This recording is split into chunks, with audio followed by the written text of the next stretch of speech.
Hello you guys, so I just wanted to show you a quick look on the very spooky background today for a gentle whispering video about the hair trimming with different movements. So I hope you will enjoy it because this thing has been here in our living room for a couple days since me and Daryl has set it up, and it looks like a demon. So my idea, as you will understand from the video, was to create something that I can move like this. So as I'm talking to you, you are literally on our office chair. Okay. Then inside I have my favorite mannequin that has a hole inside. So Daryl put the camera set up through here. I have purchased a 2-mic setup that you could just screw it on, and then that screws on onto the camera, and everything works from batteries from here. So cords go down behind the mannequin, showing you all my secrets. And then the recorder is right here. So this is what it really looks like. Mila has been walking next to it every day and asking, "Is this a robot?" I'm like, "It's a demon, girl." So it was standing like this for a few days, like this with the back. And it looks so creepy. I swear to God. But hey, right? Creative thinking. What I don't do for you guys. But honestly, I was very excited because I was so interested in trying this point of view, like actually engaging with you with moving the chair back and forth, and it makes the camera quite portable. So that's that. I hope you guys enjoyed it. It looks so scary. Why does it look? I think the microphones themselves look like horns, so it makes it much worse than it really is. And then I have this wall separator that I just put here because I don't want, the rest of the house to show too much. I closed some windows so you can't see too much outside as well. But again, my plan was to really interact with the room. That's why I have heels too. And I have my little air purifier to kind of dampen the sound because there's a lot of echo. Echo! There's a lot of echo in this room. So I tried really to diminish it with hopefully some white noise, which I don't really know if it would work, but I'm hopeful. Okay, so what else? I'm trying this time to use different objects. So I found out that you can do highlights with this kind of paper, and then you can also do it with a mesh paper. So I'm trying all of these things, really just a couple things. Majority of all of the video, I really just wanted to interact with the camera in a new way. And I really hope that I have accomplished that, but we'll see, right? Okay, so that's that. It's really hot in here. I had to turn on the air. Daryl and Mila have been outside for an hour, and they've been gone for an hour before that, and it's like 100 degrees outside, and it's really hot, and I'm really sweating. And I'm walking in heels and pants in long sleeve. So it's pretty, I'm getting hot. So I've been recording for about 2 hours.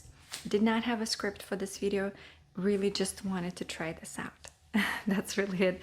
Just wanted to be creative and to do this monstrosity of a thing and test it out. So I hope you enjoyed it. Okay, bye-bye. Hi guys. Okay, so I just finished recording curtains video, and I don't even know who I was inspired by, but I was watching a bunch of ASMR videos, maybe even by my old videos or something, and I remember thinking I should just do a low quality video. People seem to always complain about the high quality and it's kind of it's a very interesting turn of events, I'd say, because most of the world is moving towards the highest quality possible in all production, and then here we are in the ASMR community kind of missing out on the good old school grainy video. white noisy audio without up close mouth sounds and stuff like that. So I thought I'll just do that. So me and Daryl dug out my old camera and I just recorded on it. This is what it looks like, literally. This is it. There's no flip screen. It has 2 buttons on top. And the highest resolution that it gets into is 12 something by 720. So it's not even 1,000 plus big megapixels. And that's the camera I recorded this video on. I figured I'll do true lo-fi old school vibe video. I did not slow down for a second. I was talking normal voice and I was talking normal pace. I hope you will appreciate it. Honestly, I miss it too, so I'm thinking sometimes tuning these videos. And I have my $12 microphone that is super cheap and very simple. And I just kind of had it clipped on here. So literally my phone is much better quality right now. My voice is kind of dying off a bit. It was super fun to make, I have to say, because I could not see myself in the camera since it doesn't have the backup, flip backup. So I had to keep using a little mirror from behind like this and looking at what exactly you see in the video and make sure I position myself in the shot, never outside the shot. So it was really super adorable. Okay, so here are some fabrics that we've used in the video. They're super crinkly. This one's my favorite. It's like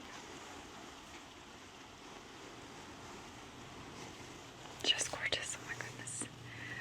And this one with the beads. And then this one with the little sequins petals. I didn't say the word sequins. I forgot.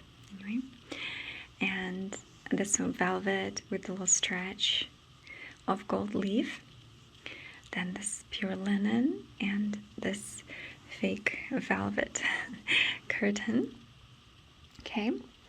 Then I also got a few of these samplers from Target, which I'm going to be returning. Sorry, but I didn't open them, you know. So that's at least a good thing. For the lights, I had only these 2 lights basically on this side. And these 2 behind me just to kind of cast a bit of light in that corner so it's not dark and creepy. And then I used this press light that you usually use in closets. And I used it to test out the sheerness and to show you what it looks like with the light behind it. Okay, so that's that. I hope you will enjoy this simple, very interesting, low quality video. I feel like I even look like old Maria in it, which was really, really kind of nostalgic. It was really cool to do it. Okay, thank you for watching. I hope you enjoyed it. Bye. Hi guys, wanted to do a quick look behind the scenes for the Aunt Josephine video. It's actually been a few days since I've recorded it, but I kept waiting to record it for the behind the scenes, honestly, for me to see how I set up the background. So if I want to ever redo it or do a series of it, I would know how to set it up again. It's so weird. So anyway, and I wanted to show you too. A lot of you guys enjoyed the setup, so I'll show you with the light and then without the light, okay? So this is what it actually looks like when the light is on. That's my table. It's the microphones for the finishing scene. The first scene I recorded without the table, microphones up, and then the actual coins part I recorded here later. Okay, so I put my sheets, I kind of actually kept them non-ironed specifically for a more disturbed look. So I had a few lights on, I'll show you. And this is basically what you saw in the video. I thought this little random rocking shelf would be very much appropriate for Aunt Josephine and her character. Fabric with fake wood look, and put 2 black curtains on each side, also different curtains specifically for the purpose of being more disturbing. I don't know why. I just thought it would kind of add a little bit difference because this is kind of more green. All right, so now this is the set with all of the lights on. That's how it was, at least during the video. And you only see like probably like this portion in the video. But I had this light shining behind me to kind of shine behind my hair, so to say, to create a separation a bit. And that light too, from each side, it kind of again created an extra separation. So here's one funny, embarrassing thing. So I needed this light to be a little bit more neutral. It's usually a bit more white. And I ended up putting a garment, I should say, to kind of create this beigey brown color. I'm sorry, beigey yellow shade. Yep, it happens like that sometimes. Then I have my beautiful journal here that I've written last year for the Enchantress video that I did. So this year I did this dollars stuff. So for this video I wanted to do something different, but also kind of not very well thought out, I think. So I went with coins, and I decided to hide them everywhere in the boxes, and then I was kind of searching for them because I feel like that's what Aunt Josephine would do. She would hide everything since she's so paranoid. And I was thinking, what can I hide in the boxes that I would need to find? And I feel like coins kind of somewhat represented a little bit. I don't know. Anyway, then I had to do a little bit of research about coins myself, just to see what even to purchase, what kind of coins to buy, and something that I would actually like to have too. So, because business right off, but I have to have it. Some things work out that way. What can I say? Since I'm buying it, I'm keeping it, as a prop, but I would like something that I would actually enjoy myself as a person too. Okay. So I did a bunch of research about the coins. Oh, that's the wrong one. Sorry. There you go. I didn't know what I'm gonna call it, so I called it "Please Come In." So I did a bit of speech for her, on Josephine's kind of iconic sayings, phrases. Then I learned more about the coins, how to start collecting and why, and then I did each one and what they represent. I did a bunch of research about that, some interesting things about the coins and so forth. And then here are the coins still in the baggie. Excuse me. And I must say, I am obsessed with the clicking sound of the coins, like this one.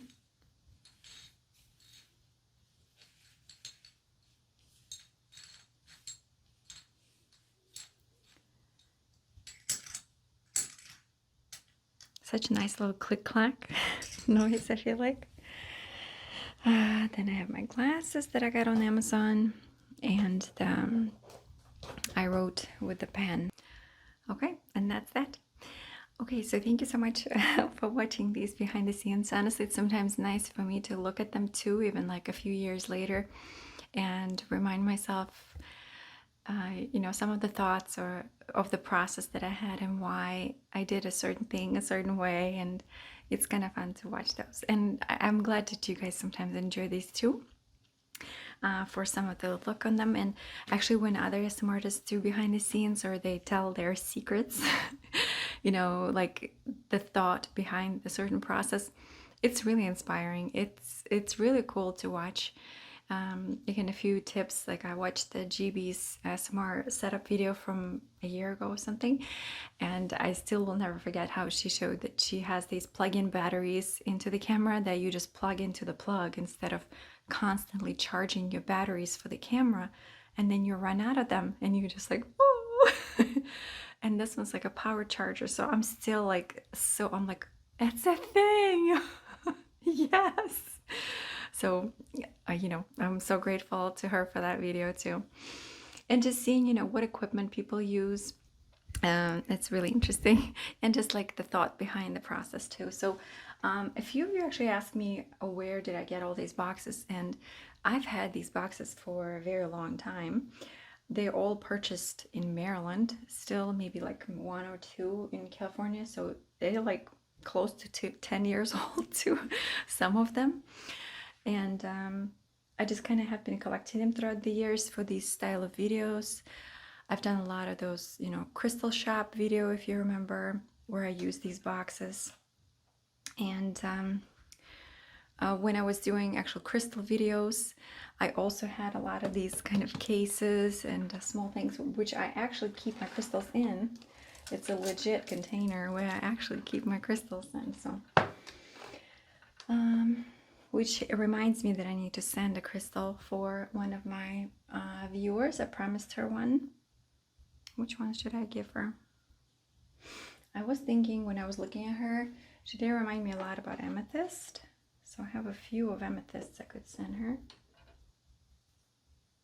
This one I got with my mom, so I cannot send that one. It's a little too personal, so I might send her this one. It's pretty beautiful. Maybe I'll send her some of the calcites too. Not a bad idea. Okay, I'll think about it myself. Okay, this room is a total mess because this is also a bedroom. So when my mom comes, she stays here, and when we have guests here, they stay here. So we have to keep all of the stuff in here, and that's my latest nail polish box. So I ended up getting rid of a lot of my old nail polishes, had to recycle them because you know you're supposed to look at the expiration dates. And I had a big collection, again, for quite a long time, for a few years now. And it's, you know, some of them get expired and you shouldn't really be using them anymore. So anyway, so this is my new cubby little container from 2 sides that I keep my nail polishes in, and I try not to go more than this. So, and a lot of them actually from Mila, you can see like the crazy orange and the blue one, and some of the super bright pinks too, because she likes to paint her nails. So, and I really have a lot of little cool things, little boxes and containers, but that's not what we're doing today. Okay, one more time, thank you so much for watching. I hung my mirror here for now. It's a little dusty now. Mila played with it. And I'm gonna leave it in here. All right, once again, thank you so much for watching. I am glad you enjoy these, and I'll talk to you soon. Bye-bye.